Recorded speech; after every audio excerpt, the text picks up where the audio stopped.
Continuamos con más de estas informaciones que han sido noticias esta semana. Tenemos con nosotros a Ana Marta Arce, compañera de Noticias también, que nos va a hablar sobre un tema que fue noticia, una noticia lamentable, Ana Marta. Muy buenas tardes, Jonathan, amigos televidentes. Así es, y es que esta lamentable noticia que se da a conocer el lunes, precisamente es de un niño de tan solo 2 años de edad que aparece fallecido en su casa en el sector de Siquirres y se mantiene como sospechosos al padrastro y a la madre. Es importante mencionar aquí no tanto el suceso, sino cómo evaluar este tema y cómo los vecinos podrían ayudar a evitar este tipo de situaciones.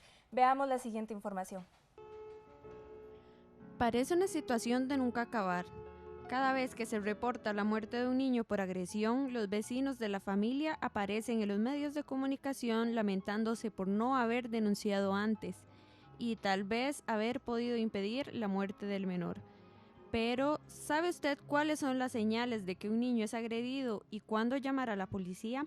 Se oye gritos, maltrato, porque muchas veces se oye el maltrato que se les dice verbalmente, cosas a los niños, y eso también está en la agresión, porque hay que ver que la agresión no es solo física, sino que también es psicológica, que le estén diciendo a un niño, usted no sirve para nada, usted es un estúpido, mejor te hubieras muerto, muchas cosas, porque todas estas se lo digo por eso, porque eso es lo que uno ha oído y ha visto. Los centros educativos cuentan con la ventaja de recibir a los niños todos los días. Por ello, los maestros deben estar alertas y denunciar cualquier anomalía en el estado y comportamiento de los estudiantes en el aula. En las escuelas y en los colegios también docentes tienen que estar muy al tanto de signos como un bajo rendimiento, que el niño que llega como muy decaído, un niño que se le duerme muchas veces en los pupitres, que llegan con signos de maltrato físico en la piel. Hay que denunciar inmediatamente. Yo creo que hay que hacer una campaña en la cual se le dice a la población que tiene que cumplir con este requisito, que es un requisito legal, denunciar las situaciones de violencia contra nuestra niñez. Muchas personas tienen miedo de denunciar presuntas agresiones por el miedo a estar equivocados en su percepción.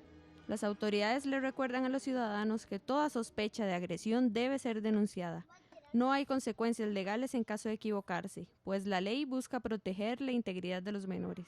Que la gente denuncie, la gente puede llamar al 911 y decir, como yo les digo, no tienen que decir, sino que dicen supuestamente para que sientan que no se van a ver metidos en un problema legal, pero el Código de la Niñez y la Adolescencia los protege porque está dicho que no hay una consecuencia legal, aunque cuando se denuncia alguna situación de maltrato y abuso hacia una persona menor de edad. El Hospital de Niños reporta 6 casos diarios de violencia en contra de los menores de edad en nuestro país.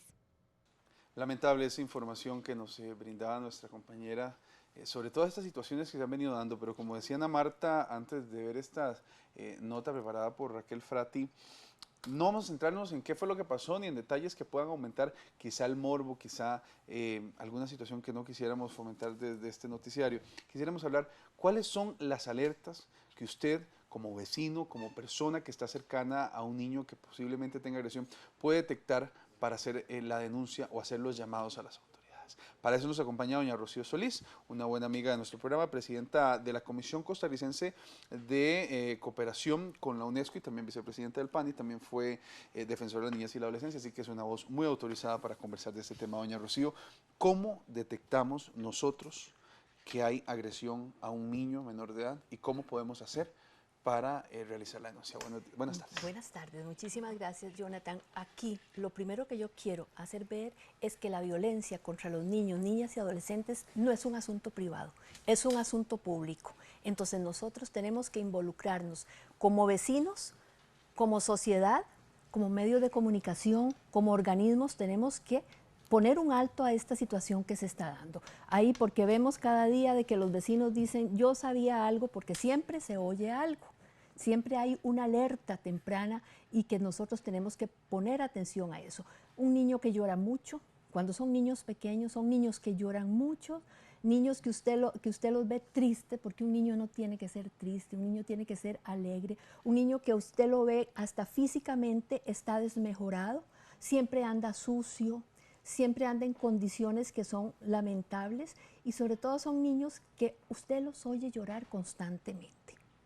Y si no es porque tiene una enfermedad específica o porque está pasando una situación, si un vecino Esa es la principal forma. Cuando son niños pequeños y porque estamos viendo, hay muchos ámbitos, porque estamos viendo que hay niños que son muy pequeños que están siendo agredidos. Un niño de 2 años no tiene cómo decir, está en el ámbito de su hogar, está en el ámbito de su hogar. Por eso yo hablo de que la violencia no es una cuestión privada, porque se ha creído que está en el ámbito del hogar y es privado, es pública. Entonces los vecinos si oyen que el niño llora mucho, porque es una constante, oye que le gritan mucho, es importante poner la denuncia, y no es que sea un vecino invivible como se quiere ver muchas veces, sino que nosotros tenemos, y yo sigo insistiendo y en esto que yo he dicho tantos años, que nosotros debemos de ejercer una paternidad social con nuestra niñez y nuestra adolescencia. Nosotros no podemos seguir permitiendo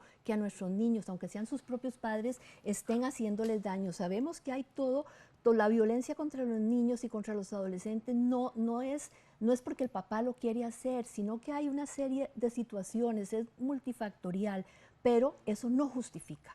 Eso no justifica, y ante estas situaciones que estamos nosotros viviendo, la denuncia es importante. El 911 es lo primero que se tiene que hacer. Llamar al 911, ¿por qué? Porque ahí queda registrado. Empieza a haber registros. Ahí empieza el registro, inmediatamente la policía llama y conecta al patronato, ¿verdad? Con las situaciones que se dan, ellos están totalmente conectados. Entonces, el vecino llama 911 y dice, tengo la sospecha, ¿verdad? No es que tiene que asegurar nada, sino tengo la sospecha de que está pasando esto y esto y esto. Un chiquito, una chiquita, así, y da la dirección. Es importante la denuncia, porque no tenemos que esperarnos a que sucedan este tipo de situaciones. Y en la escuela, que es importante también, porque ya vimos que yo aplaudo la labor de esta docente que vio cuando inmediatamente los compañeritos le dijeron que el niño tenía el gancho de ropa, reaccionó y lo llevó inmediatamente. Así tiene que ser, y así está estipulado en el Código de la Niñez y la Adolescencia. Cuando a la menor sospecha de abuso, debe actuarse. Muy bien, muchísimas gracias a doña Rocío Solís, como le decíamos, presidenta de la Comisión Costarricense de Cooperación con la UNESCO y también vicepresidenta del Patronato Nacional de la Infancia, por acompañarnos esta tarde. Muchísimas gracias. También muchísimas gracias a todos ustedes por habernos acompañado en esta edición de RTN Noticias Semanal. Para nosotros es un placer. Que pase un feliz sábado, un lindo domingo y que Dios le bendiga.